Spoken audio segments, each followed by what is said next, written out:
Welcome, everyone. This is the May 5th, 2026 Civic Design Review meeting of the Philadelphia City Planning Commission. My name is Mina Monavarian with the Art and Design Division of the Department of Planning and Development. This is a hybrid meeting with both in-person and remote participation options. For your information, this meeting is being recorded, and by participating in the meeting, you are giving your consent to be recorded.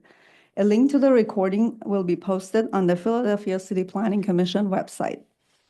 The agenda and meeting materials can also be found on the website, which can be found by going to the public meetings webpage of the Philadelphia City Planning Commission. Please use the QR code on the screen to access the webpage. Your safety is our priority.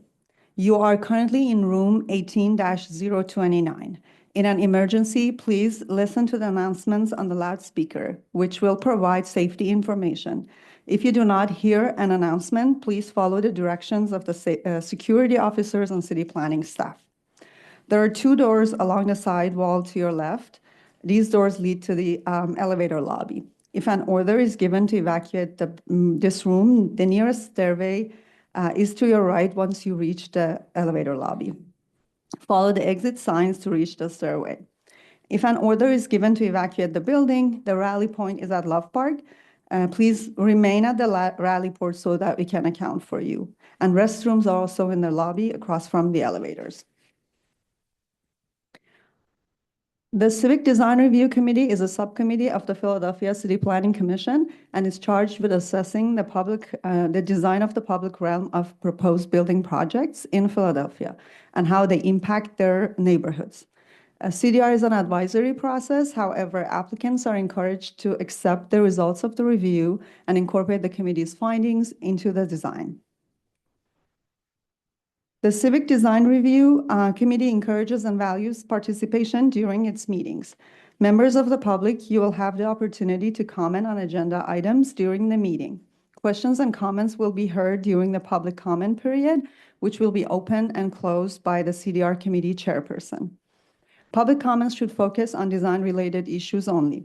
When addressing the committee, please speak clearly and identify yourself by name and, if applicable, affiliation. A 2-minute time limit for public comments will be enforced by the committee chair and the meeting host. If virtual, please use the raise hand function in the Zoom application and wait to be unmuted by the meeting host. If you are joining by Zoom phone, you may use the raised hand feature by dialing *9 during the virtual public comment period. Staff will unmute phone users.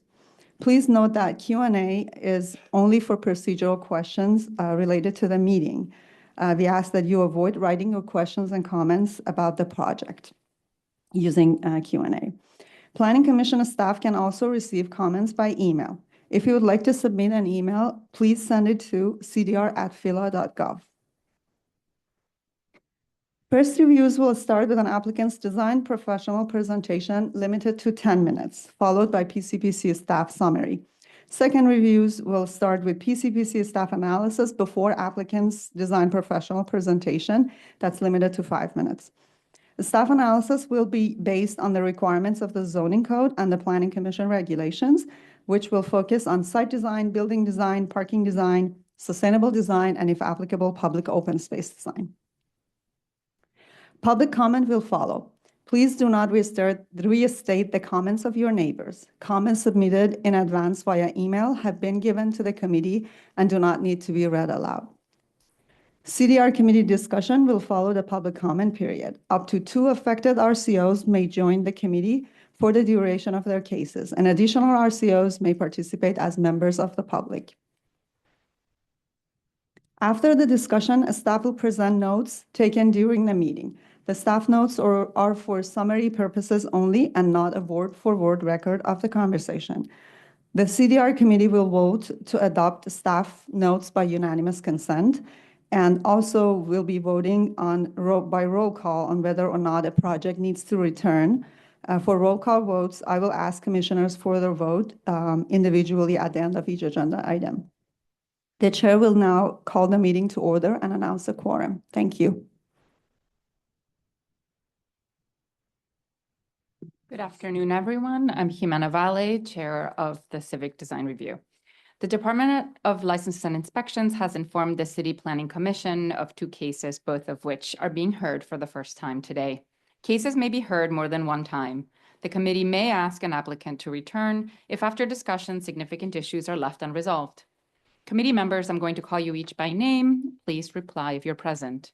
Sarah Eisheimer? Present. Clarissa Redding? Good afternoon. Carol Scott? She's not, is she on? No, okay. Michael Spain? Present. Maria Sauerbier? Present. Dan Garofalo? Present. And Octavia Howell? She's not here? Okay.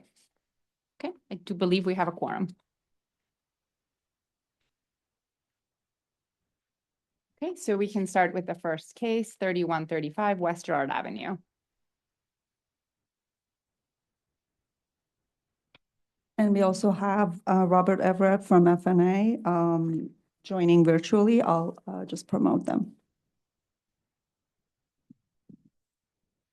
Good afternoon, Chair Valle and members of the Civic Design Review Committee, as well as PCPC professional staff and interested parties. My name is Adam Laver. I'm counsel from Blank Rome on behalf of the developer, 31 West Girard LLC, also known as Eclipse Development. And with us, is this not on? And with us today are the designers, the architectural team from Cano Design. Carrie Jackson-Yance will be presenting momentarily, along with his colleague Nate Malway. Members of the committee, the subject property is situated at the corner of Front Street and Girard Avenue. It steps away from the Girard Station. It's a very important part of the Fishtown neighborhood and a part of the city's transit-oriented system that's probably familiar to most of you. You'll hear momentarily a proposal for new multifamily construction to fit into that naturally occurring transit-oriented development and to be a part, we hope, of Mission 30,000 in a respectful way. I'd like to note that the feedback from the professional team at PCPC has been taken into consideration in revised plans that have been presented, along with feedback from Fishtown Neighbors Association, the coordinating RCO, and other stakeholders. In the interest of time, I'd like to turn things over to Carrie Jackson-Yance to walk you through the plans and to state that this project has been designed within the parameters of the zoning code. Carrie? Good afternoon, everyone. I know we've all done this before, so I will try to go relatively quickly. Just quick overview, we're proposing 120 units, just over 96,000 square feet total. So those are a couple of our triggers of why we're here. As Adam mentioned, we are right at the intersection of North Front Street and Girard Avenue. An intersection I like to call chaotic, and sometimes in a good way, sometimes in a bad way. But so I think some of our design is a little bit of a reaction to that. But as Adam mentioned, we are right there at the Girard Avenue stop where the old Dollar General store is, right under the L as well. And you kind of see our proposed massing with the L running right in down North Front Street right by us. Quick unit mix, primarily 1 bedrooms. That's kind of what the market here is driven by. Overall site plan, but I'll kind of quickly go through. We are proposing 2 commercial spaces here, one facing Girard Ave, one facing North Front Street. I think they're 2,000 plus square feet. One of them's a little bit bigger. I can't read it on the screen. One's bigger than the other. Some ground floor amenities. Since our initial proposal, we got some feedback from PECO that we don't have access to power off of Front Street or Girard. So since our initial submission, we've had to place, we've gone to where we're putting a transformer, pad-mounted transformer in the back corner of the parking. And that's just by necessity of where we can get power. So that's a change since the first time that you guys have seen it. Since we brought the power up, we've also brought the utilities up. So we've eliminated the basement. We do, as we get to the second floor, immediately adjacent to the L, we're proposing amenity space, just so there are not apartments directly facing the L. These days we can do a lot to block the sound of the L and block some of the vibration, but it's still, we try to avoid it when we can. You can kind of see the unit mix. Nice size units, we're not squeezing anything in. Do have some rooftop amenities, standard roof deck, some pergolas, some seating. You can kind of see the where we're placing those amenity spaces immediately adjacent to the L on the second story. Our ground floor height has really high ceilings to kind of create a nice kind of welcoming, kind of dramatic entry to the building. Kind of see our work required 5 minutes. Landscape buffer. I thought I was gonna do this fast, I promise. I think that I might just jump ahead then to some of the. It goes by quicker when you're up there. Yeah. Some of the so what we're proposing on the Girard Avenue facade is we are proposing a board form concrete base. So it has a lot of texture to it. We've toyed with some ideas of embedding some different things in it to kind of create some visual interest. Above in the black brick that you can see, we're actually proposing, I call it a pixelated brick facade. So we're using actually brick pavers because they're finished on all sides, and then the brick themselves like kind of push in and out. So it's almost like a pixelated texture to the facade. And you'll also notice that in response to this dynamic corner, the windows vary in size as well. So trying to create a really dynamic facade that in some ways we hope kind of reacts to all the activity that's going on at that corner. There's a little detail of the board form concrete. Just so you know, it does actually wrap and continue onto the inside of the lobby. Board form concrete wraps down on Front Street as well. We do anticipate really lighting that area under the L pretty well. We're proposing some in-ground LEDs to uplight the facade, and then we'll have plenty of lighting underneath the canopies you can see there, which are highlighting, primarily highlighting the commercial space, which you can kind of see as that full wall of glazing. You can kind of then see the glazing of the storefront and then the garage opening. Just because it's always the issue, right? Trash will be picked up through the garage door, through the parking. So loading, parking, trash, all access, commercial deliveries, all access through that single garage door. So no trash on the street, hopefully no loading on the street. Once again, because we have a rear yard here, we are trying to wrap the board form concrete around the back as well. And then that's kind of our view from the actual station. The material above the board form concrete is black corrugated metal. We use the slightly finer scale corrugated there. We've done this in the past and we're really happy with it. We've made sure that the turning radius works with the piers of the L with our civil engineer, and this has all been signed off by streets. And then the standard stuff you guys are up. I'm going to go back to a pretty picture of my building, and say, that's our presentation. Okay, thank you. We have our staff presentation next.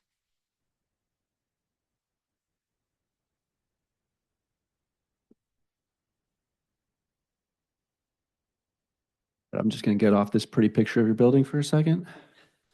We can go back in a minute. Good afternoon. I'm Henry Felsman with the Planning Commission staff. The site area here is half an acre. The zoning is CMX3. No bonuses, no variances.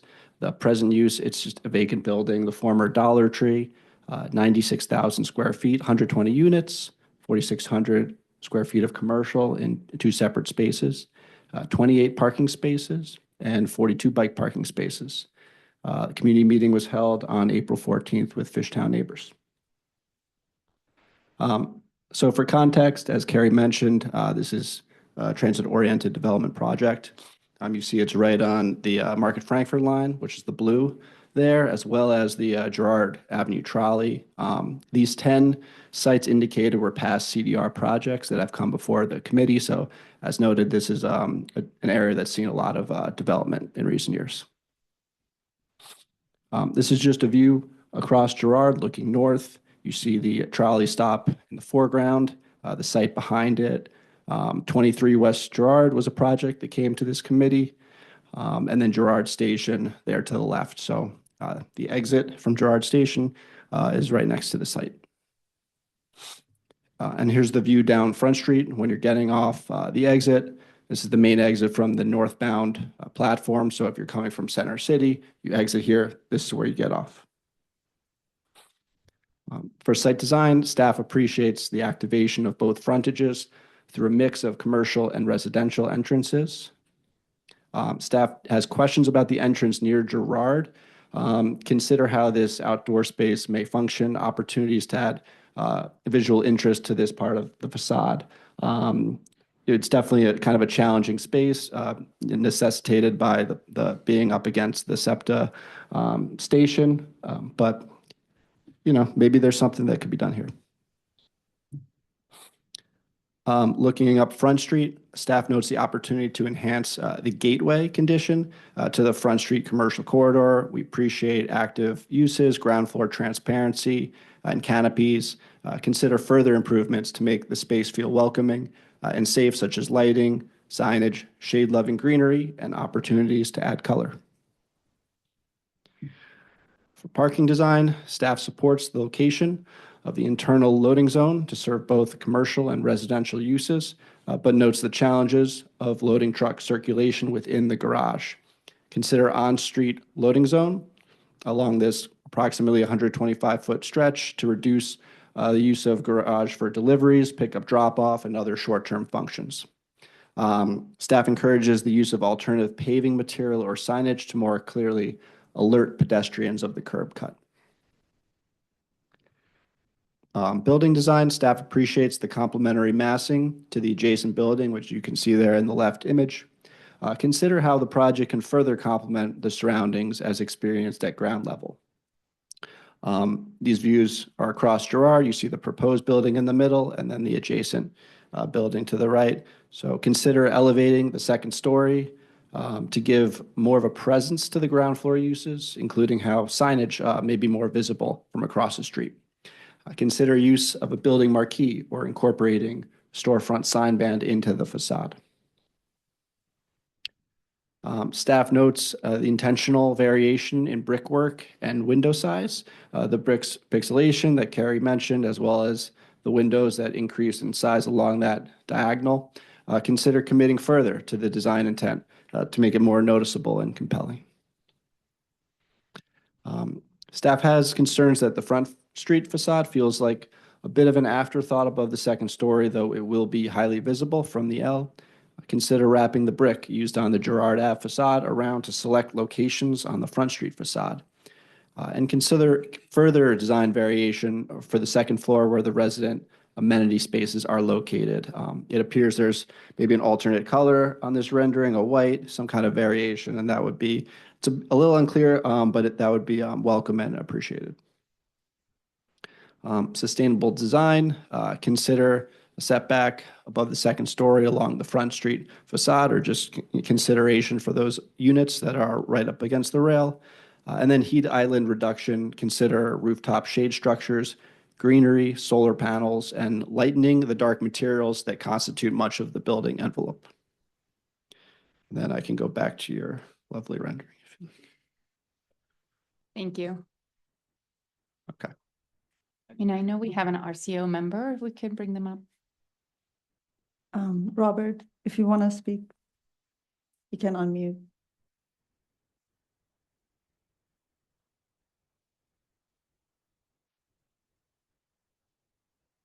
Yeah, I'm sorry, I'm here. Now, I think our letter fairly well explained our position and our liking of the project.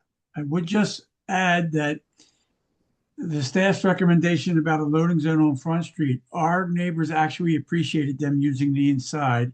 The frontage on Front Street is already a SEPTA loading area for 2 transit buses that make the turn off of Girard Avenue to go north on Front Street that use that area. And between Philly PD, PPA and SEPTA police, they do keep a good handle on keeping that clear so that buses aren't sitting in the middle of the street. That's it for me. Okay, thank you, Robert. Do we have any community members? Yes, we do have one hand raised. Oscar B, you can unmute yourself and speak. Hi, Oscar Beiser. I'm not a local resident, but I do live in Philadelphia. I just wanted to comment on the design. While I would obviously lament that one as a preservationist, I always sort of hope to see that jumbo theater restored, but understanding that that's not going to happen, I do appreciate that this is a fairly eclectic design, and more interesting than the normal, the usual that we get in Philadelphia. I would recommend better windows, not just the size of the windows. The size seems fine, but the actual windows are rather banal. They look like something that'd be like in a convenience or just like a strip mall kind of store. It would be great to see something that matched the variation along the primary facade on Girard Avenue. I would also, just because this is my only venue to say this, to check inside that theater and make sure that if there's any records or anything related to the theater that might have been left there, to see that those get to HSP or something. Thank you. Thank you. Any other members of the public? No more hands raised. Thank you. Committee members? Oh, you have someone? Josh Olival, you can now unmute. Hey everyone, this is Josh, just representing the Fishtown Kensington Area Business Improvement District Zoning Committee. Just wanted to state for the record that we are in support of this project. Thank you. Thank you. Any others? No more hands raised at this time. Okay, thank you. Committee members, any comments or questions? I just have a question. If you can go to page 28. On the right there, it looks like the parapet goes really high above the building, but it doesn't appear that way in the front, the Front Street facade. Is that real or is that looks just like that's probably a drawing mistake. Okay, so it doesn't. No, I think she's means that little front. Parapet wall Yeah. on the Front Street side looks like it's like 10 feet. No, I don't know. it's not. That's a It's drawing not. mistake. Okay. No, Okay. clarification. Yeah. To what? To the other element. It's true, it disappears there too. Yeah, Michael noticed, that. Right. It's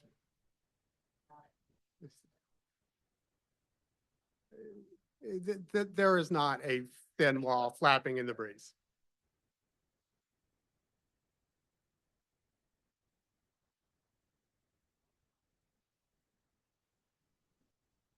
Any other questions?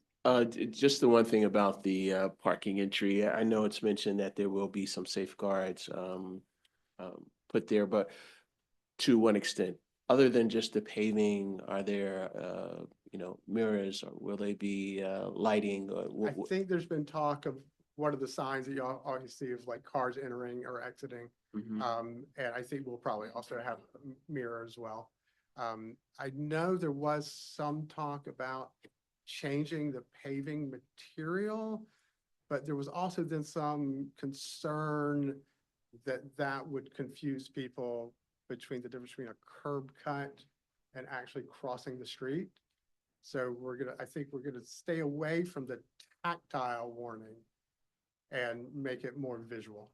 It's like the collective feedback we've gotten is that a visual instead of a tactile would be more desirable. Lighting, mirrors, any type of safety measures that can preserve the pedestrian experience and allow for safe ingress and egress, which is challenging with the infrastructure that. And with the buses down there, it's a narrow, yeah, could be dangerous. So I see you have the 2 trees on Front Street. Have you looked at like raised bed planters, or is it too dark? Like, is there any opportunity for vegetation on the Front Street side? I think we're kind of going with precedent of up and down North Front Street under the L. There's not a lot. And here's the thing, when you do see it, it's not thriving. So it was considered, but I think after a while, we felt like a planter was probably not gonna sustain anything well. And then a planter then we felt might just become a place for trash and stuff to gather. But it is something that we talked about early on in the process. It's such a difficult balance based on the feedback that we got from those who live in the neighborhood and know it best, and what all of us would like to see, which is the no-brainer of the more trees and greenery, the better, except when you know that there are issues. So any suggestions that there are, we'd like to take back and try to make work, but it's a particular challenge here. I think, I appreciate a lot of sort of the general design moves. It's a fairly straightforward project. I think you've solved for a lot of issues really well. So, well done. I think the one thing, the big takeaway for me is that, as you mentioned, this is sort of a harsh and chaotic moment in the city. And I don't really feel like there's anything that is helping to mitigate that for humans at that ground floor scale. And, board form concrete, beautiful material, beautiful finish, but that doesn't sort of help mitigate against that harshness here. And I think the lack of vegetation as well is something I respond to. I would encourage, there are many shade-loving plants that could survive. If there is somebody caring for that, obviously trash, that's sort of a maintenance issue. If there is a building operator who can sort of steward planters, I think that would be a real added benefit. And just because it is sort of a harsh, chaotic moment in the city doesn't mean that we should continue to design for that. We should design to mitigate against it and make, that public realm adjacent to the building feel more welcoming. And, so I would advocate for a little bit more thinking in terms of sort of that space in particular and its materiality and lack of vegetation. And I think continue to consider some type of planters along there is something we can definitely do. And it's funny that, you call the board form concrete kind of harsh, but we kind of almost intentionally pick it because of the texture. And because because it is board form concrete, it does pick up the grain of the wood. So in a way, I don't want to say it's a natural material, but in a way, the board form concrete does give that wood texture, which does give a little more visual interest. And it does give it something that when you're down there at ground level, you see the grain of the wood and you see the texture it creates. Yeah. Yeah, I'd like to just comment that I'm in agreement with my colleague. It is a beautiful material. I think it's appropriate for many different buildings. I think here in the shadow, in streets that unfortunately are not always perfectly clean, it just contributes to the kind of grit and griminess, and it brings more darkness. Again, like beautiful material, I think architecturally very beautiful. I would support the comment that says that maybe we can bring some warmth. Maybe we could bring in those jams some actual wood material. What else? Sitting here struggling to make a good recommendation, but I think you have to consider some other alternatives to this material, or we would ask you to at the front level, because it does feel harsh to me as well. And it feels like equally, like it will feel abandoned very, very soon. And if you look at the photographs of sort of all of the adjacent buildings, I mean, there's just so much brick, in all of the facades, and even sort of a warmer brick, a more contemporary brick, that's another material that has texture and that might have some sort of feel contextually, resonant. Could be something to think about too. So that we can continue to look at. Yeah. Any other comments? Just one, I thought it was, smart, clever to bring the, to not have the apartments at eye level and to move sort of the common space there. But I did see like sort of one straggler apartment at the corner. There is one straggler apartment at the corner. They liked it. I was just curious why you didn't put the common area, why that one unit there? Sort of I the just unfortunate think spot. that when we were laying it out, we didn't feel the necessity to do it everywhere. And it's fine, most of you guys are new to me since I've presented to CDR, but we do a lot of buildings up and down North Front Street. And initially, lots of times clients are very wary of the units that directly face the tracks. It doesn't seem to really be an issue when you're actually leasing the units. It helps too that we use a really nice window, and it's not nearly as loud as you think it would be. And so I think there are some people that do not mind having the train run by their apartment, every 15 minutes. That being stated, I thought the same thing that you did when I looked at these plans.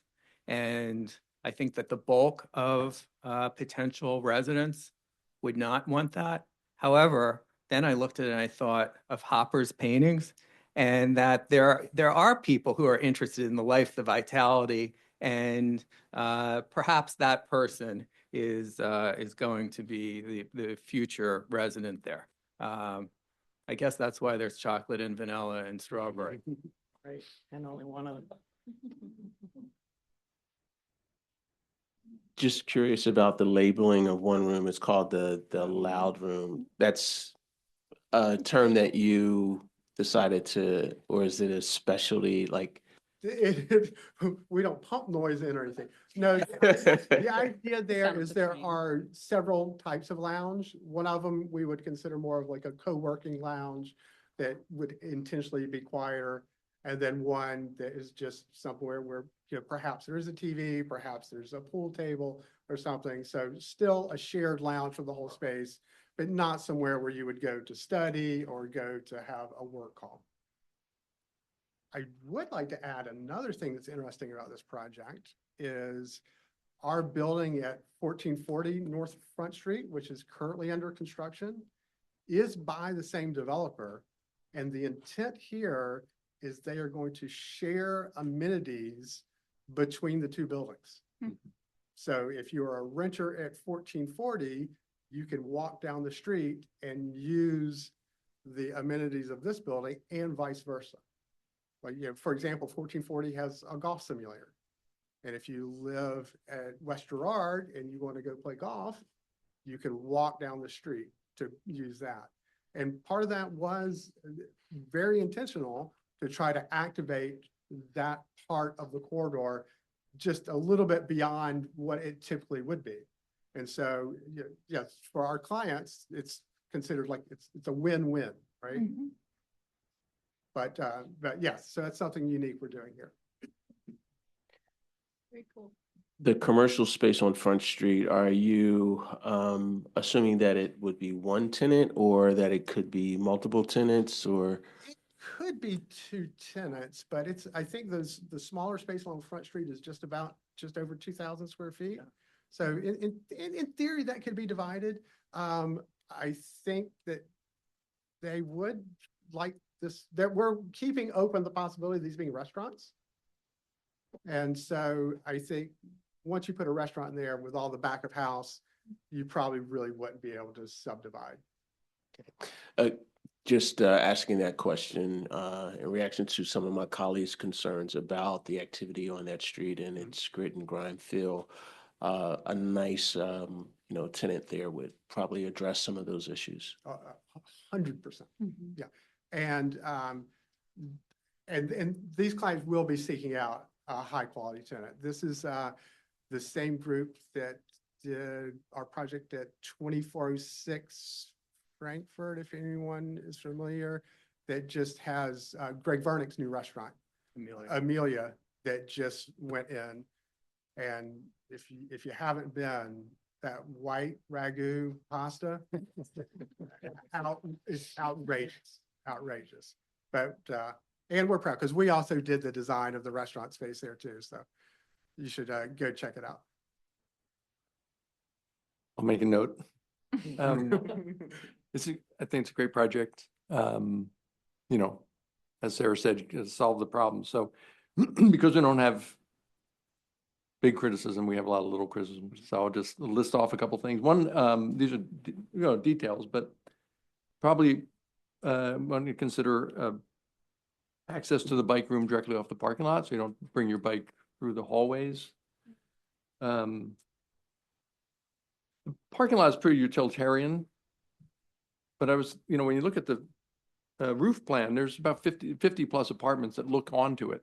So it's just a consideration, you could consider, it's not very big for the size of the building. If you lost, I know every parking spot's a premium, but if you lost a couple parking spots, you could have like a tree, like it's something to look at through the winter for those inward facing apartments.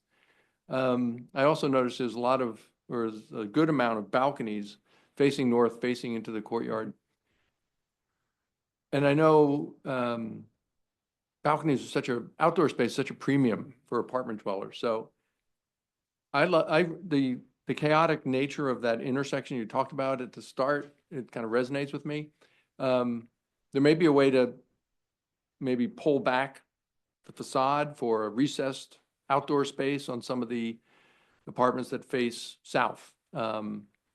If you were to do that, you're chopping the square footage, and my thinking was you might go to 2 3-bedroom units instead of 3 2-bedroom units on that facade. I like the facade. I like the bigger windows. I think they can all be the big windows. Well, keep on. The small windows here They're still big. are really big windows still. Well, that's a feature of like an industrial sash window with a low sill, and it really brings the outside in. So I think that's really a positive. Sometimes though, even a couple feet where you could get your hibachi and a couple cafe chairs. The loading in the parking lot is going to be an issue, and there's convenience stores near where I live, and I think they almost have a tractor trailer a day when they're really busy. Now, that's student population. I live in West Philly, so you're probably not going to get that volume of product turnover, but just you really have to bear down on the parking lot and how you would get a larger panel truck or into the space cleanly. Might consider variation of the structure just to remove a column or something like that. And that's it. I like the material selections. So Thank you. we don't coordinate our responses prior to coming in. So you don't see a lot of public space, private developments with a board form, which could be interesting. I agree with some of the comments from the PCPC staff. Maybe if you're interested in restaurant or cafe or something, a balcony, canopy or Marquee. That would help. something, yeah, on the, that's a very large sidewalk on the Girard side, so you could probably bear formal architectural treatment there, permitting, given the, assuming permission for using part of the sidewalk. And I think that's definitely something we would coordinate as potential tenants became involved. Thank you. Thanks, Dan. Any other comments? No? Oh, rooftop, we see a lot of rooftop decking and it's very, very hard to use in the sun in the daytime. Now, most of the time they use at night, so you go up there in the evening. I talk with other colleagues about 2028 is just around the corner, right? And all these subsidies for renewable energy will be coming back. We have to assume this construction timeline is probably going to be done before then, but pre-electrifying, or, putting in the potential for upgrading to solar rooftop is, we all know from the last couple months of news, renewables are going to be in high demand. And this is a type of project where you're not going to ever get any shading, south facing broad street. So the more we can allow the owner, your client or whatever to do that post-construction addition of solar is going to be welcomed at that time. Something I can definitely talk to him about. Yeah, we have some townhomes where we just have gone ahead and running all the conduits and the cutoffs and stuff. And in this project, we were gonna do the solar, then we weren't gonna do the solar. And then someone said, wait a minute, you already have all the infrastructure in place? And we're like, yeah, we put it in place. And now we're going back and they're actually gonna install the solar. Sure. Good. I think with that, we can take a look at the notes from the comments.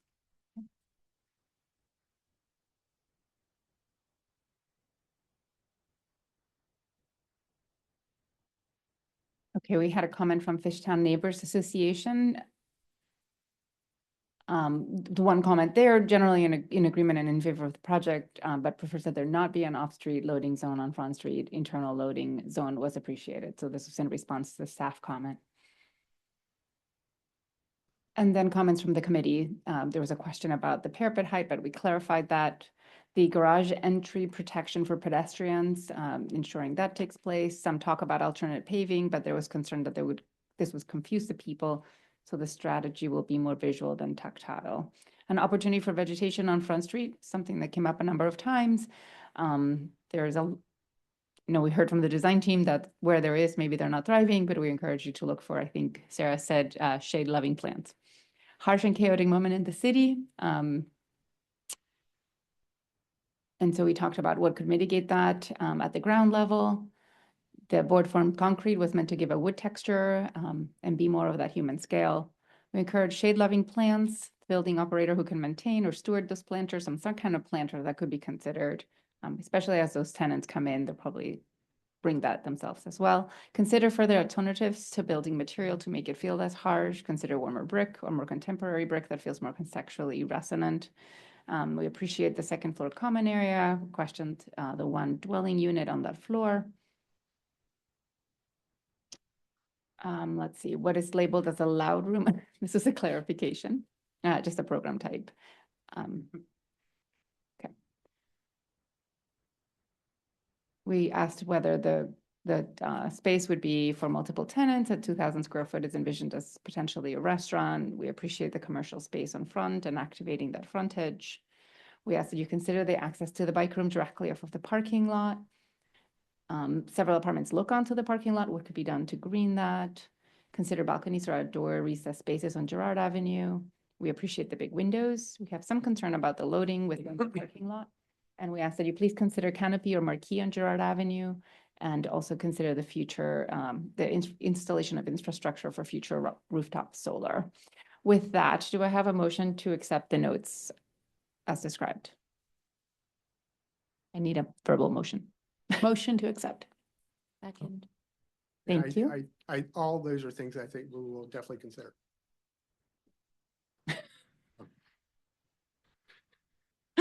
Okay, so, and then with that, I need a motion to conclude or continue the review from my committee members. Motion to conclude. Do I have a second? Second. Thank you, Sarah. Thank you, Michael. And then you'll take a vote. Thank you. There's a motion to conclude the civic design review process for 3135 through 35 West Girard Avenue. Beginning the vote with the RCO, Robert Everett. Do you support the motion? I support the motion to conclude. Thank you. Dan, do you support the motion? I support the motion. Thank you. Clarissa, do you support the motion? Yes, I support the motion. Thank you. Sarah, you made the motion. Yes.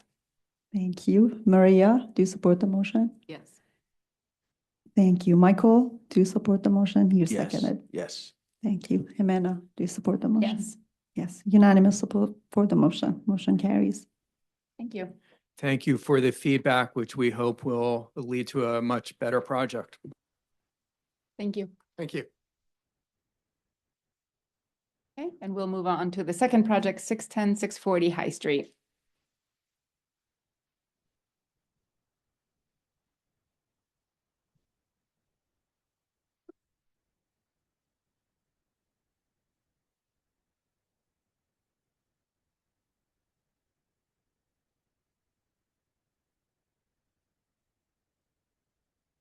May I begin? Okay. Hey, everyone. My name is Alex Goldberg from the law firm Knockhamson PC. We are here presenting 610-40 High Street. To my left is Scott Woodruff of Design Blends Architecture, the architectural team that designed the project that you're about to see.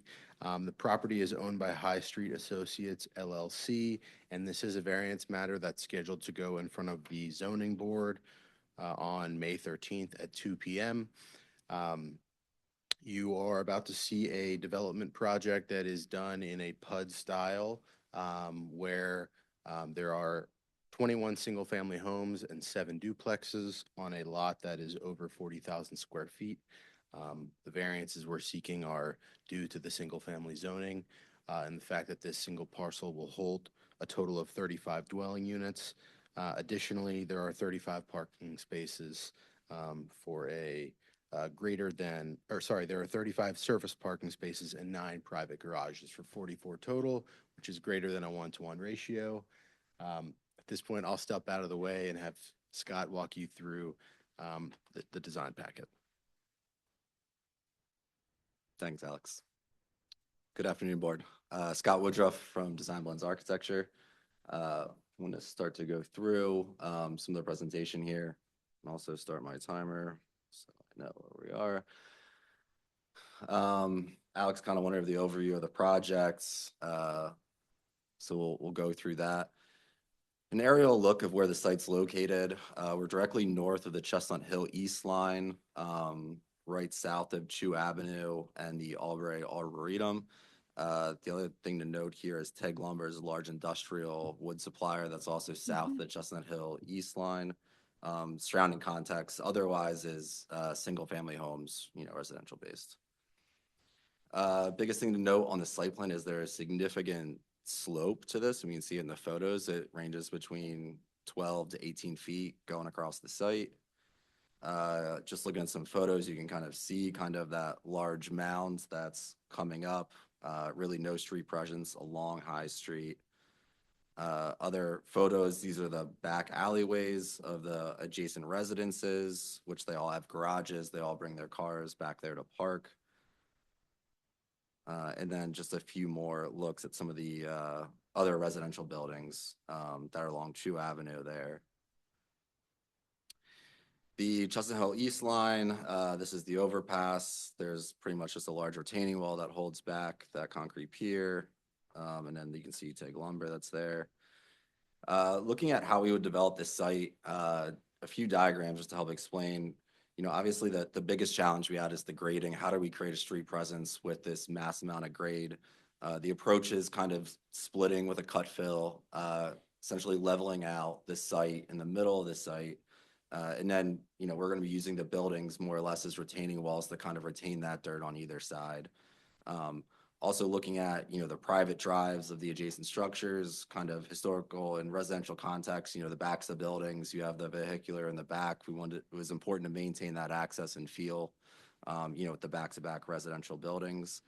And then site access, you can see on the right side there, the slope is a little bit less towards the Chew Avenue intersection. It, increases quite significantly towards that back corner, which really drove around where the pedestrian vehicular access would be so that we have a better transition into the site, and we're carving away too much land. Here you can see just kind of how our approach was in creating this cut and fill. So we have 4-story homes that border High Street.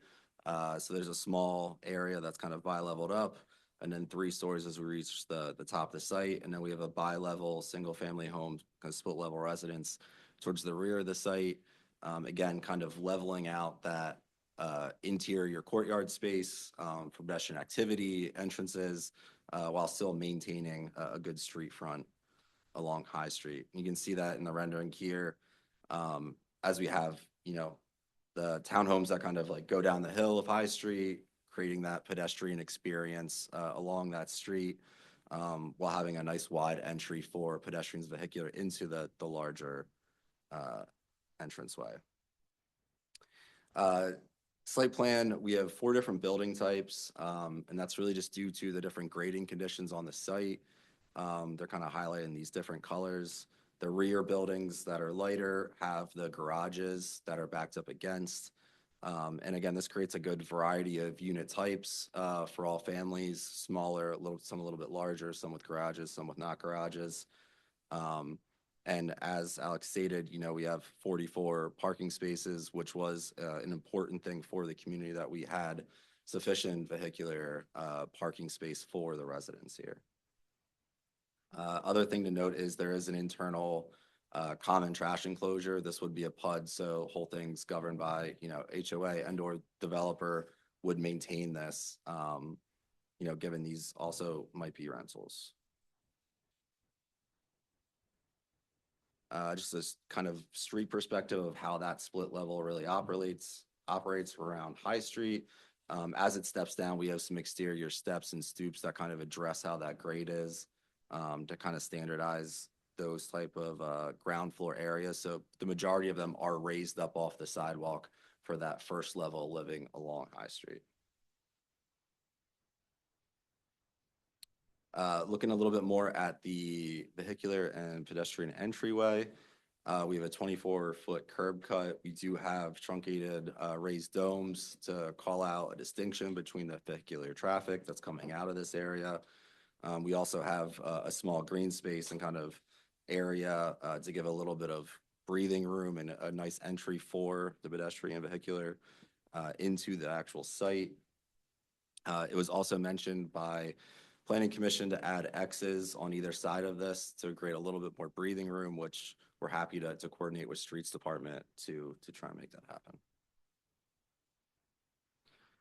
This is a rendering of the internal facades, kind of looking at the back corner.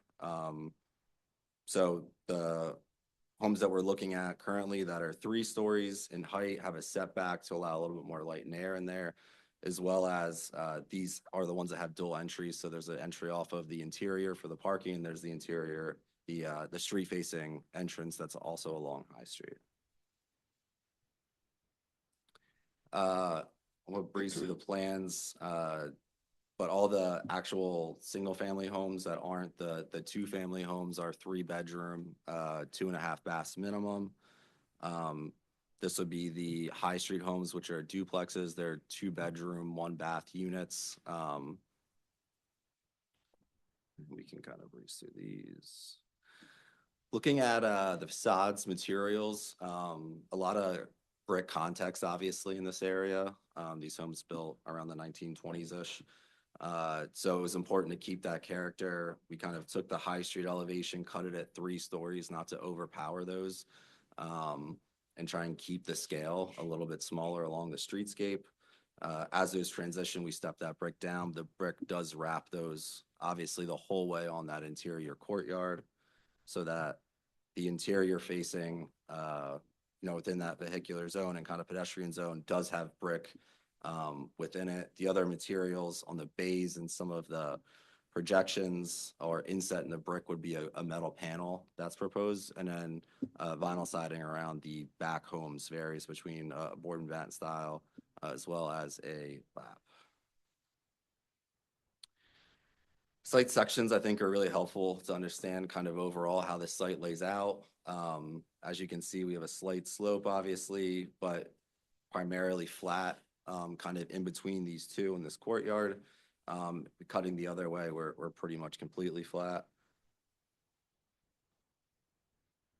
Just another look. This is kind of coming up pedestrian and vehicular entry, kind of what you would see coming into that space.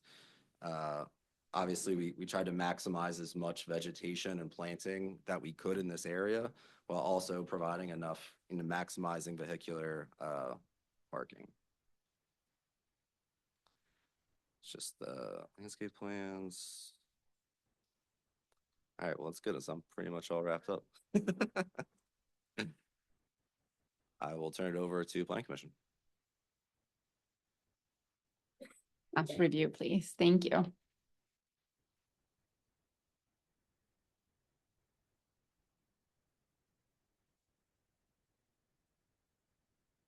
Good afternoon. My name is Liz Fuselier. I'm a city planner with PCPC.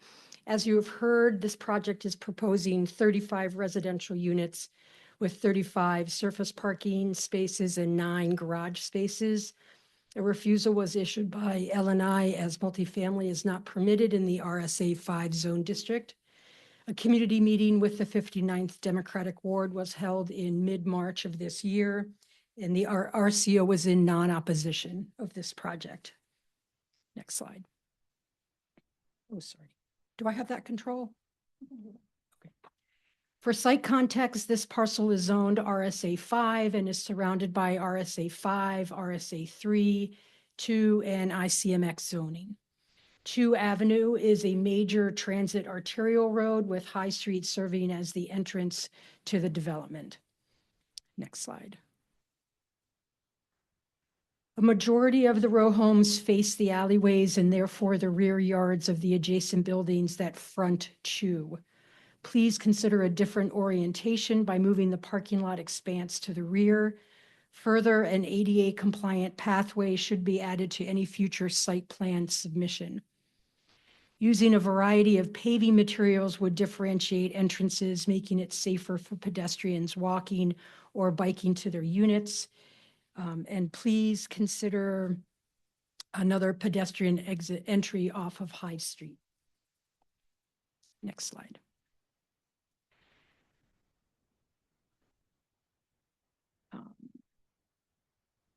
For building design, please consider adding visual interest to the upper third of the front-facing facades and perhaps adding awnings to the entryways to create a more welcoming space. Larger sized shade trees adding to the parking area will reduce the heat island effect to the paved parking lot. Next slide. The alley facing elevations would benefit from a mix of materials to add visual interest. Also consider adding balconies to better break up this facade. Next slide. Due to the closeness of public transit and the park across the street, please add bike racks to the parking lot. Pavers or some other permeable stone will reduce the heat island effect of the parking lot, as well as provide a safer pedestrian experience. Using an alternative paving material or signage will more clearly alert walkers and bikers of the development's entrance, and consider shifting some of the front-loaded garages to the rear. Next slide. Open green spaces are undefined. Staff suggests adding a community open space and additional patios for residents and their guests. Consider activating the green spaces with playground structures, benches, and community tables. Next slide. There is substantial public transit adjacent to the development. Consider adding EV charging capability within the parking lot as well as to the garages. To further reduce the power footprint, please consider adding solar panels to rooftops to help offset residential energy costs. And that's my presentation. Thank you, Liz. Mina, do we have any members of the public who wish to speak? Yes, we do have a few hands Okay. raised. Oscar B, you can unmute to speak. Hi, Oscar Beiser, Germantown resident. I appreciate the brick on the front along High Street, but I do think that the designs themselves are fairly banal and could be improved just by looking around the neighborhood for, you know, inspiration for something that isn't so flat and drab. It really does just kind of look like it's like, you know, out of context. And Germantown is, you know, I know the houses around it were built later than a lot of the other stuff in Germantown, but they all do have interesting details and you know, variations in design. Thank you.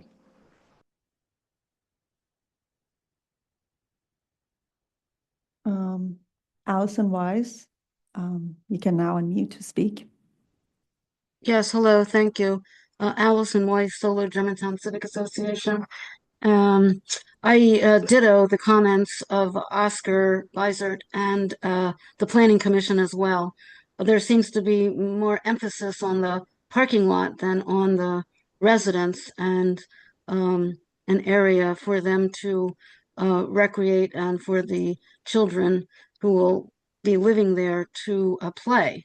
And the paved surface surely will create an additional heat, as you call it, island. So I would strongly urge the developers to consider all the comments of the Planning Commission and Mr. Beisert. Thank you. Thank you. And we have George McNeely next. You can unmute to speak. Okay. Hello, George McNeely. We live very nearby in Aubrey Arboretum. So I reinforce the comments that have just been made. I worry about the amount of paving and the water runoff from that. I mean, because it looks like it would flood right down that road into High Street and cause big problems. So I just hope that there's an effort at water retention on the site or providing other forms of water runoff. I also agree that the design is pretty dreary. It just looks like, you know, the usual econo box for human storage. So I think some of the comments that were made earlier about adding to the animation around the front doors and doing something on the top floor would be excellent. There's also, I mean, I know this is not the purpose of this meeting, but, you know, we have general concerns about the density, the additional density they're requesting, because it's just going to be a lot of cars coming and going from what has been a relatively quiet High Street. But we will take those up at the next meeting. Thanks. Thank you. There's no other hands raised this time. Thank you. Thank you, Mina. Any comments or questions from the committee? I have a general question. Can you clarify which are the duplexes? Because I see drawings A through D, but type E on the site plan. So I'm just, where are the duplexes versus the non? Because you know, there's 28 parcels, but 35 units and It's the Go to right-hand slide- side ones. If you go to slide 9 70. 9 through 15.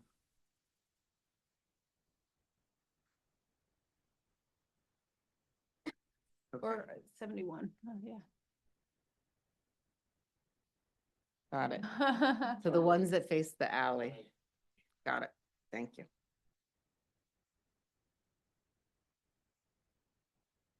I'm curious, the planning, some of the staff recommendations were to take advantage of the alleyway, and that was just one question I had. It seems a bit redundant to have an existing alleyway that is not leveraged and there's a whole separate driveway. And just curious, was that something you all considered?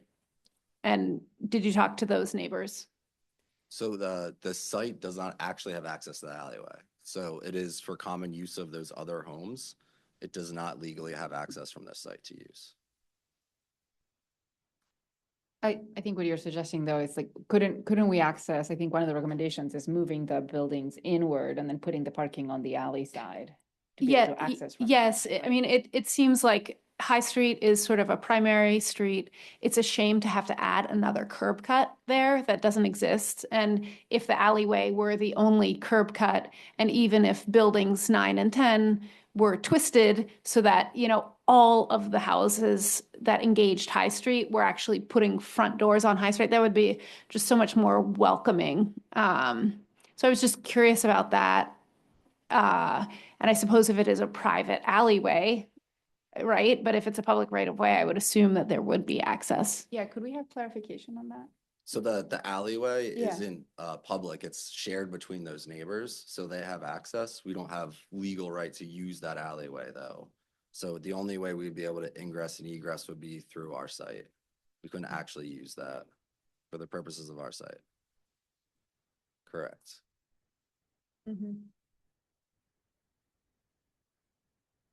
Yeah, I mean, that's too bad because I think it is a shame to have an additional curb cut, and I don't know if it's within the realm of the project, but I think it would be certainly worth having a conversation with those neighbors to see if there was a, you know, mutually beneficial agreement that there was some sort of access to maybe amenities that could be added for the community, additional green space, a play structure, some of the other recommendations.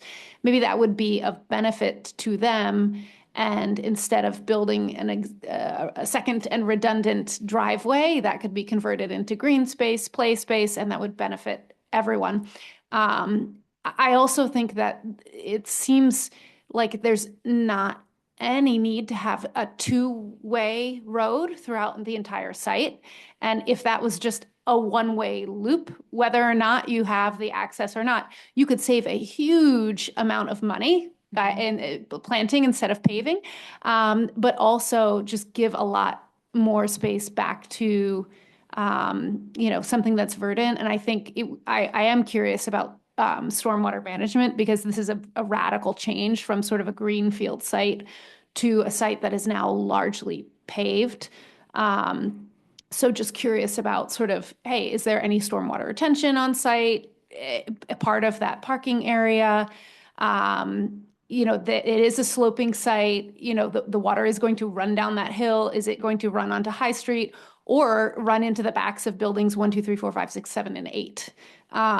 So I think, you know, in terms of the site design, I think, you know, I appreciate, you know, that you've really looked at the topography of the site, which, no offense to the architects out there, many of them don't do. So I think that's good, but I think there are some missed opportunities to try to, you know, make that hard space efficient. And I would honestly also encourage the developer to not exceed the parking requirement as well. So, you know, there's a 1-to-1 requirement that's being exceeded. That could also save on the hardscape spaces. Albury Arboretum is just across the way. That's an extraordinary old garden. Take inspiration from that. Maybe people who want to move here want to visit the Arboretum, and you know, there's an opportunity for a lot more nature onto the site. And I would even say on the sidewalk itself, and if you look at some of the images of Chew Street, you know, there are a lot of single family homes that have gardens in front of them. That's part of the character of this neighborhood. There is no need to have, you know, an entirely paved sidewalk. There is space in the plan to have small gardens, even with the existing plan, but you can make those even larger. So I would encourage you to really, you know, revise that site plan. Take another look at that site plan. I can at least answer a few of those questions maybe for you. So the project's over 15,000 square feet, so it will comply with PWD stormwater standards, which means all site water will be contained on site with no runoff. So there will be drains, a large basin, and overall, you know, should improve some of the way that works overall. So it won't come running down the hill regardless, like it most likely does right now in a really heavy storm. So that will be contained. One of the things that we've been trying to find the right line with potentially is within the neighborhood and the meeting that we had, parking was a huge concern of theirs. And they said we didn't have enough spaces to begin with. So I think we're always trying to find that line of like, what's the sweet spot between direct neighbor consideration on what they feel is appropriate for the increased density versus how do we create enough green space to make it more palatable in that inner courtyard, which I totally agree with. Parking's always an issue, and neighbors always want more parking. But I would consider that there's equal, if not greater, benefit to a softer edge in a facade. And I would also say regarding the stormwater, sure, compliance with PWD is great, but there's opportunity for green stormwater management and not just, having stuff run off pavement and putting it directly in the pipe in the ground. And maybe there's spaces for infiltration that could be incorporated with gardens. Yeah. Sarah, your comment about it not being a two-way street all around the circle, I mean, that seems like low-hanging fruit and something that could be achieved. Is there any issues with doing that? I mean, that would at least give us some more green, possibly allow for more of those So, gardens. 100%, I think that is something we can look into. It will reduce parking dramatically, go into a one-way with a diagonal space, just a less efficient parking kind of. Have you looked at it? performance. Like, do you know how many? Off the top of my head, I don't. Mhm. I would suspect we're probably gonna kill 6 to 8 spaces, but again, I'm just freeballing that. So it could be more, could be less. I'm not sure, but that's the main consideration. Mhm. Obviously the most efficient parking is perpendicular spaces in that would reduce some of that. There is some fire department access and trash truck access Yeah. that also needs to be considered in this. Currently the turning radiuses do work. If we skinnied that down, there probably still need to be some wider areas to make that work.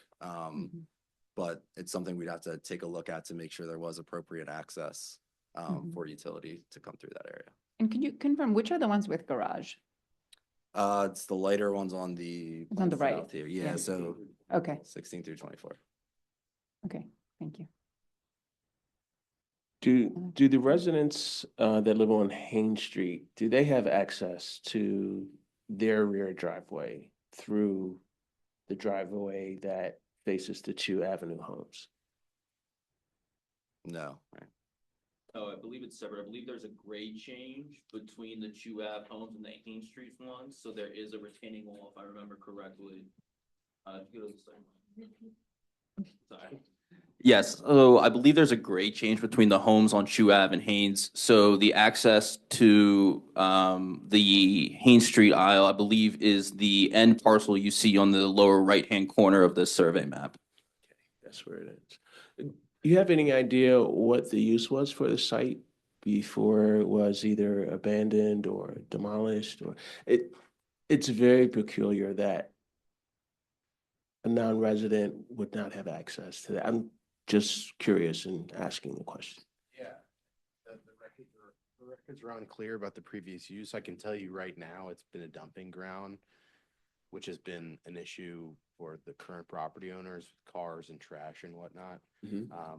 But I don't think there's been a building structure on that site for 30+ years. It may have been industrial, given, the other industrial uses next to the track, but I'm not sure either. And is there street parking allowed? Yes, on High. I think it's on this left-hand side. I don't think It's in the both sides. renderings. It's okay. It looks like Ah, there's there we space go. on the. Yeah, both sides. All right. So seeing that there's no other activity on that street, that might be the opportunity. Again, parking's an issue. People will take parking space wherever they can. It may lessen, again, some of the burden on your residents to be able to make more green space and those spaces that will be much more amenable to families and play and all of that. So maybe take that into consideration as well. Absolutely.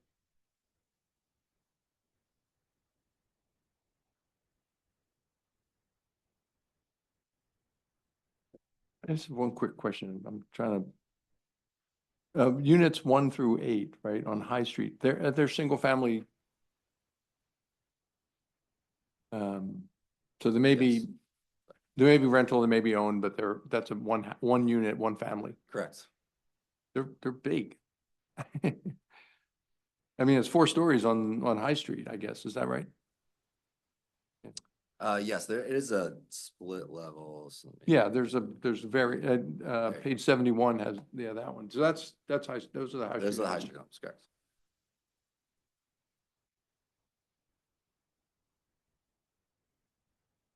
Well, I guess we're kind of talking about the same theme here, and it's the courtyard, right? So you have this big plot, big houses. I have no problem with the architecture that got beat up by some of the neighbors. But you know, it's brick, it's there's a tradition of bays in brick and the tall part, you know, a little bit set back with a different color. It's fine. So, the challenge is creating community for the folks that live there. And, you know, I always talk about the same thing because I talk about my own house, but we have a side street. So it's a nice, quieter street. There's a sidewalk, which is, you know, I have to shovel the snow, and then there's a fence, and there's 8-foot garden, and there's a couple steps up, then there's a 6-foot, 7-foot porch. Should know that, I guess, or 7 feet.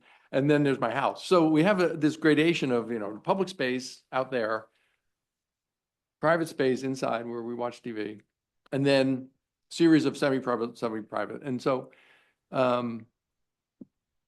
I guess I just bear down on those issues on the courtyard side. How do you create a little bit of buffer between the parking areas and the public zone, a little bit of buffer between the parking areas and the house. So that's there's lots of ways to do it. We don't have to design it, but I think that's one thing that would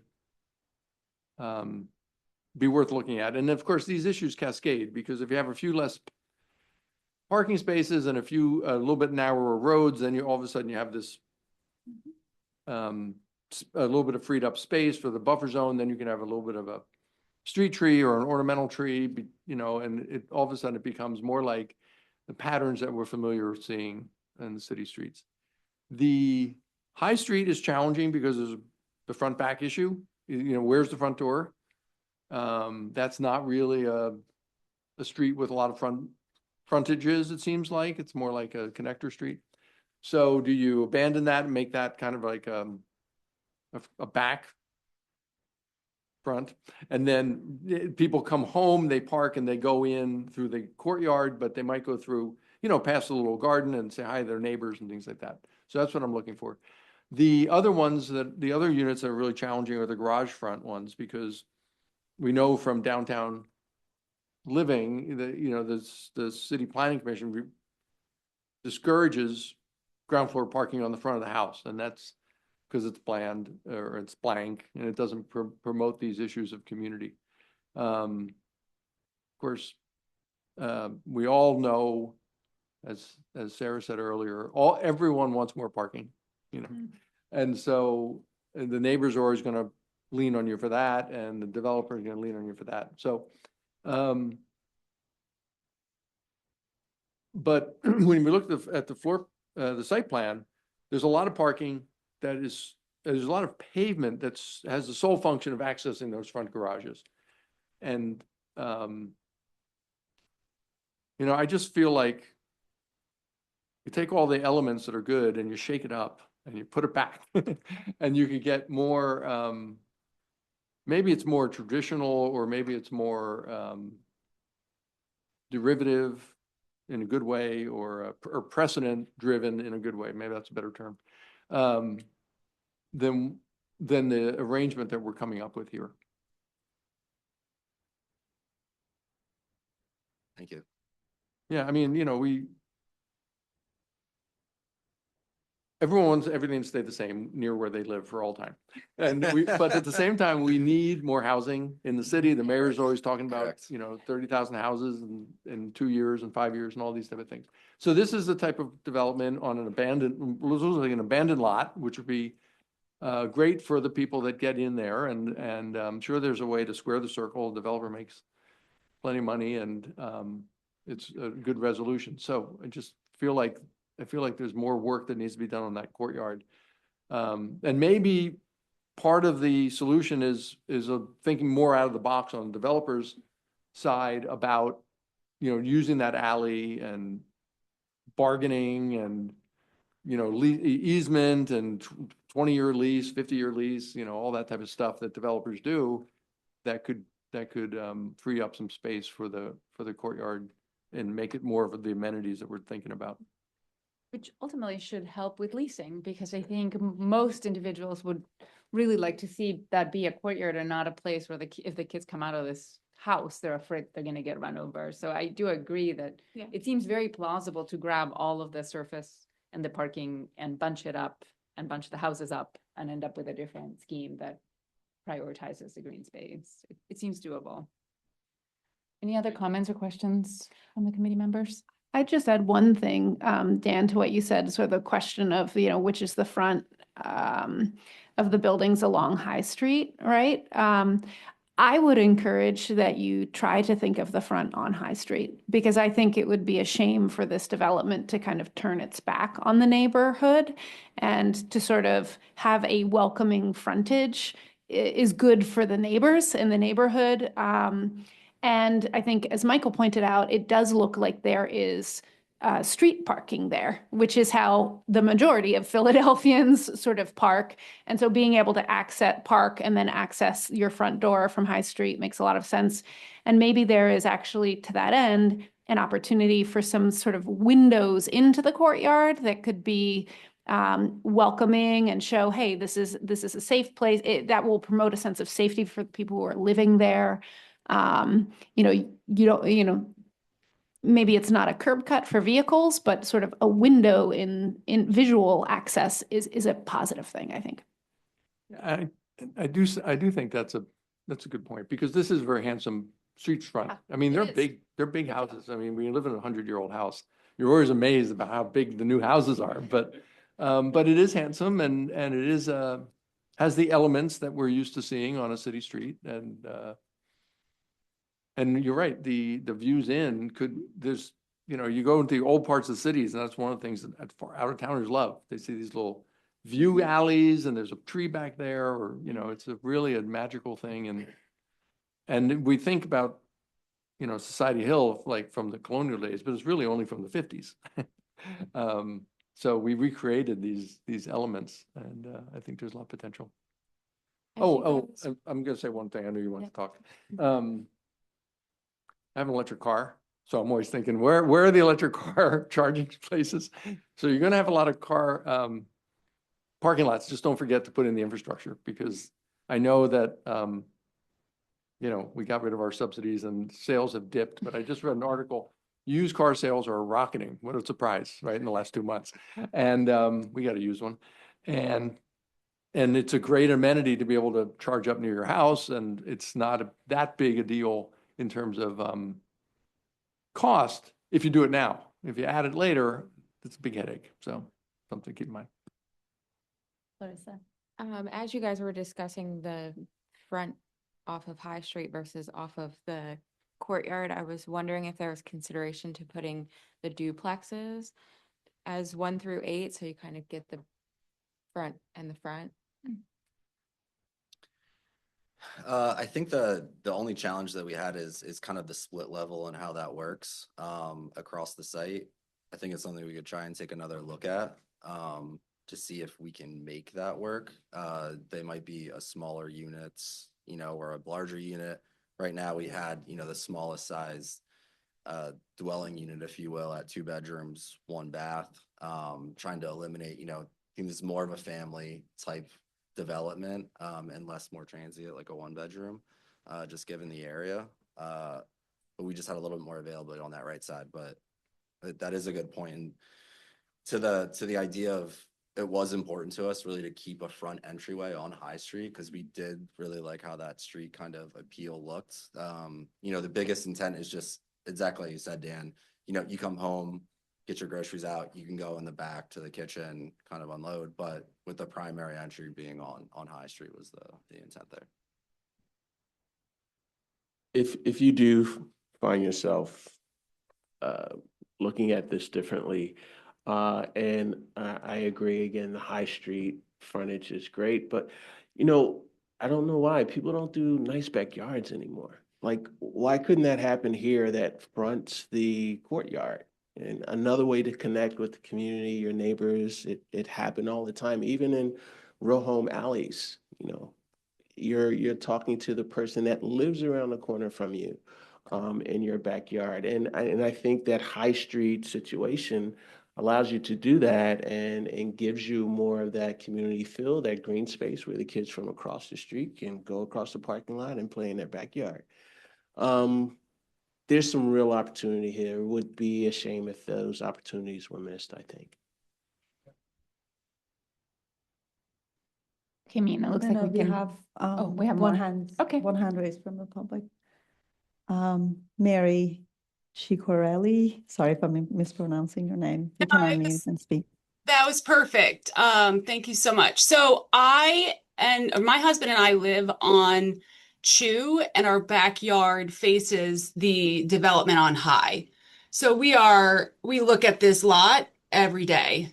And we have a lot of questions about, well, first of all, I don't know this industry at all, so I don't know if this is the right opportunity to bring it up. I was at the zoning meeting, and I don't think that was done properly. I actually objected to the zoning meeting itself because of the signatures on the petition. But addressing the design itself, I'm very concerned about the flooding going on to Belfield because there have been massive floodings, that it goes the opposite direction on High. The other issue, and again, I don't know if this is the correct opportunity to bring this up, but there were in 2023, I believe, or 2024, there were 3 car accidents on Chew and High.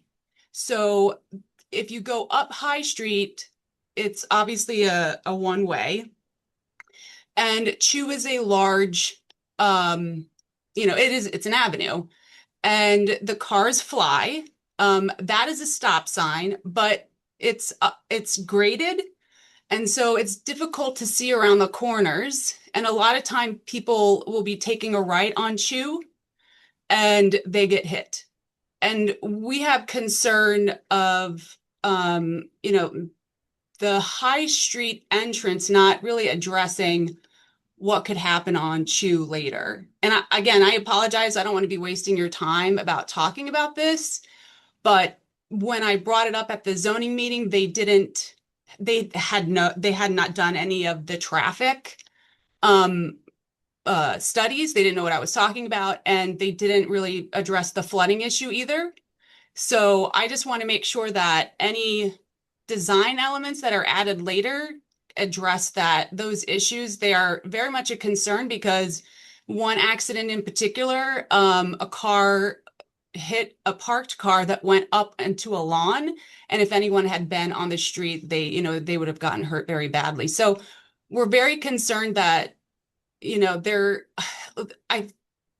like that they are being thoughtful and not just putting enormous buildings in this space. But we just want more, I guess, accountability on the flip side, because the other concern we have is that there is a lot of dirt to dig out, a lot. And I don't know if the cost of digging out the dirt will then change the plans for the facade. Again, this isn't my field. I don't really know how any of this works, but I feel like when the architect was explaining the design, during this meeting, they weren't talking about what was brought up at the zoning meeting. There was parking issues that were brought up at the zoning meeting, but it was also traffic. It was also flooding. And it was just the general concern about their accountability for the trash, because it is a high dumping ground, and we look at the High Street every day and they don't clean it up. So, and it's their lot. So there's a lot of concerns here for, again, we really appreciate what they're trying to do. I loved the comments about making it a one-way around, making it a larger green space in the middle. I think that would help a lot for making it like a hot spot, if you will, from a vegetative spot. I will add that when we moved into the lot, it was covered in trees. It looked like a forest. And in I think 22 or 21, I can't remember the year, this owner took down all the trees, and without permission. There were citations on the lot for it. But they took out basically the forest that was there, and now it is an empty lot. And it does look Can vacant. we ask you to wrap up your comments? Okay, please? I'm sorry. Celebrate I didn't know. minutes. I don't know when to Okay. bring it up. I'm very concerned that Understood. these things aren't going to be addressed. So I'll stop. Thank you. Thank you. I could just briefly comment in response. The points about the stormwater management have been touched on, and the comments about finding alternative and green stormwater management, those were well taken. Regarding the traffic comment, that was a request of the RCO. My client paid for and just recently received a traffic study, which was submitted to the coordinating RCO, which, based on my amateur reading of a traffic study, I'm not a traffic engineer, there was an indication that the effects of the additional density would not be, burdensome. And the only thing I'll add is the planning commission did have some good thoughts about that intersection, some additional measures that we can go through with streets. They'll ultimately have the say what we do there, but obviously we're committed to trying to make that a safer intersection. However, the traffic engineering and the streets department wants to see that done. We're happy to do that. Okay, yeah, that was going to be my question, whether traffic study had been completed or planned to be completed. So you said it just came It in. just came in. I'm happy to submit that to the board, if that's something that you'd like to review. Okay, thank you. And then there's one more comment. The hand went down. Okay, hand went down. Okay. Any additional comments or questions? Yeah, just two Yeah, small Maria. things. One, and I know the staff notes did mention it, but the rear facades need real attention. I mean, especially if you're planning activity back there. I mean, everybody arriving sort of through that thoroughfare of the parking, the intention seems to be that everyone will park there and, traverse to their space. And so those rear facades, it would be great to see some attention to them. And then can you just, if you could pull up a site plan, and if I live in a duplex where the entrance is on the Chew side of buildings 9 through 15 or whatever it is. There's no entrances on that backside. They're all access. Oh, they through the all front. access. Yep, Okay, they're well, all that access answers from my the front. question. 'Cause I was Those are like, just "Hey, rear they're yard weird." accesses. Okay, so the back faces. They are back. truly backs. Okay, Yes, okay, truly backs. Thank you very much.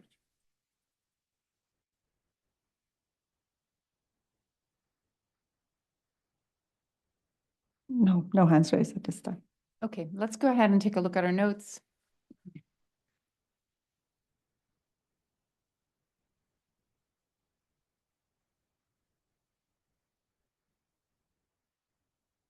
We know that there was a meeting and the RCO was in non-opposition of this development. Okay, so several comments here. We asked for some clarifications. We asked whether you could take advantage of the existing alleyway and if this was considered. That came up numerous times, so we asked that you look into that or consider that the developer consider that. We asked if access could be from that alley and parking could be added in that side. We mentioned that the two-way road seems unnecessary. Could we use more planting instead of paving? Numerous comments around the issue of making the courtyard more green. Curious about stormwater management since it's largely paved, which was answered. Sloping slight, water will run down. We addressed that comment as well. We noted that topography was a challenge, but there might be some missed opportunities there.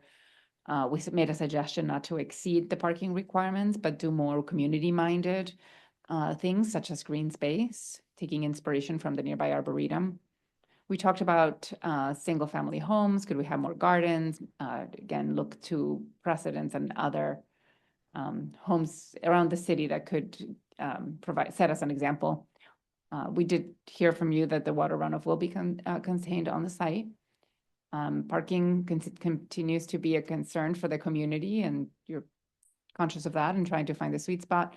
And there's a benefit to a softer edge. So again, we wonder if you could consider green stormwater management practices. Looking for new comments here. Some of these are a bit redundant. So we asked for some more clarifications. about the residences on Haynes. Again, shared access management, maybe some more creativity around that. We asked about clarifications around the higher use of the site. We did clarify that street parking is permitted on High Street and encourage you to consider that as part of the strategy or the developer. Again, the courtyard being really important to create community. I think that's a central piece here. Less parking or increased landscaping, trees, community. A lot of pavement. Consider any easements or agreements again. We did ask if you could please include EV infrastructure as a great amenity. And also asked if you could consider things like backyards and like other models to create more of a community feel. So we encourage you, there's a real opportunity here to do something that's more community focused and brings more green. Take a look at that. Is that the last comment, Nina? Yes, okay. So with that, a motion to accept the notes. So moved. Second. Okay, thank you. And I need a motion now to continue or conclude the review process. Motion to continue. Second. Motion to continue, and we have a second. Thank you. There's a motion to continue the civic design review process for 610 to 40 High Street. We don't have any RCOs present. Dan, do you support the motion? I do. Thank you. Clarissa, do you support the motion? Yes, I do. Thank you. Sarah, do you support the motion? Yes. You seconded. Maria, you made the motion. Michael, do you Yes. support the motion? Yes. And Jimena, do you Yes. support the motion? Yes. Unanimous support for the motion. Motion carries. Thank you very much. Thank you. Appreciate it.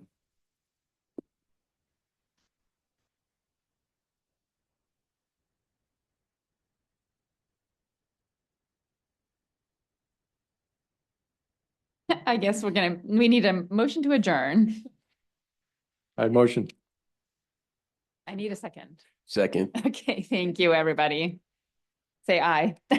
Aye. We don't usually do that, do we?